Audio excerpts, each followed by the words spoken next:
देखिए, इस तरह के अतिक्रमण जब भी हटते हैं तो ये तो स्वाभाविक सी चीज़ें हैं कि ये चीज़ें होती हैं। इन पर कोई बहुत बड़ी ले-दे की बात भी नहीं है। सवाल सबसे बड़ा इस कार्रवाई में ये है कि हमारी जुडिशरी को इन बातों पर फैसला देने की और इस तरह के केसों को एंटरटेन करने का वक्त कैसे मिल जाता है, जबकि हमारे पास 3.5 करोड़ केस पेंडिंग है।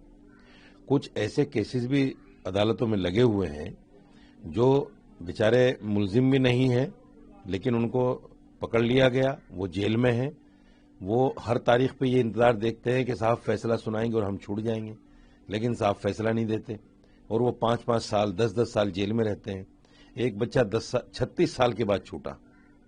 ये हमारी जुडिशरी की जो कोताही है, इस पर कभी कोई बात नहीं करता। ये बहुत बड़ा सवाल है कि मस्जिदों के लिए वक्त क्यों मिल जाता है। दूसरी बात, इस मस्जिद के बराबर में ही थोड़ा सा आगे चल के रामलीला मैदान में ही मंदिर भी है, वहां भी इंक्रोचमेंट है, उस पर कोई कार्रवाई नहीं है। दिल्ली गेट से थोड़ा सा आप आगे चलेंगे, मौलाना आजाद मेडिकल कॉलेज के पास में ऑन रोड मंदिर बना हुआ है, बिल्कुल सड़क पे मंदिर बना हुआ है, उस पर कोई कार्रवाई नहीं है। बहुत सारी जगहों पर ये इंक्रोचमेंट आपको मिल जाएंगे। यहां क्यों कार्रवाई हुई? क्योंकि ये मस्जिद थी, इसलिए इस पर कार्रवाई कर दी गई। अगर ये मंदिर होता तो शायद कार्रवाई ना होती। बहुत सारे मंदिर रोड पे बने हुए हैं।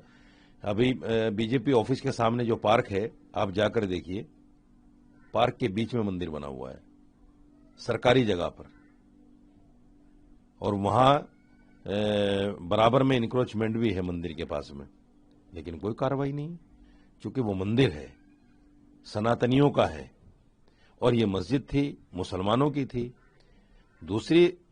तीसरी और आखिरी बात यह है कि यहां जो इंक्रोचमेंट के नाम पर जिसको तोड़ा गया, वो जगह किसी अनऑथराइज काम के लिए नहीं थी। वहां गरीब बच्चियों की शादियां होती थी, वहां डायलिसिस सेंटर था। आप मुझे बताइए, एमसीडी ने, ये जुडिशरी ने जो भी फैसला दिया है, तोड़ा गया, जितने लोग वहां डायलिसिस कराते थे उनकी जिंदगी का जिम्मेदार कौन होगा? डायलिसिस ना होने की वजह से अगर मर गए लोग तो कौन जिम्मेदार होगा इसका? वो गरीब बच्चियां जो शादी के लिए अपनी डेट लिए बैठी थी कि हमारी शादियां होंगी, उनकी शादियां नहीं हो पाएंगी, वो कैसे होंगे, कहां से होंगी? तो ये कुछ ऐसे सवालात हैं जो लोगों के सामने आना चाहिए और इस तरह के फैसले आनन फानन में नहीं देना चाहिए। उसकी बहुत गंभीरता से जांच हो, यहां क्या है, क्या होता है, क्यों होता है। ये दिल्ली वक्फ बोर्ड की मस्जिद है और दिल्ली वक्फ बोर्ड सरकार के अधीन है।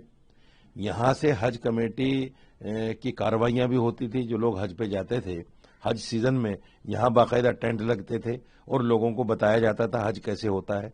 ये सारे गवर्नमेंट के अंडर की चीजें हैं, कोई भी ऐसी चीज नहीं है कि वहां माफ कीजिएगा अनऑथराइज हो।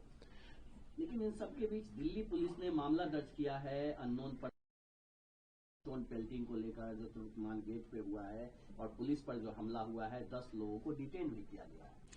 नहीं, देखिए, जो पत्थरबाजी होती है या हुई है, मैं उसकी निंदा करता हूं, नहीं होनी चाहिए, क्योंकि ऑर्डर तो बहरहाल जुडिशरी का है, कोर्ट का है, तो उस कोर्ट के ऑर्डर को देखते हुए इस तरह की चीजें नहीं होनी चाहिए। समझना चाहिए कार्रवाई क्यों हो रही है।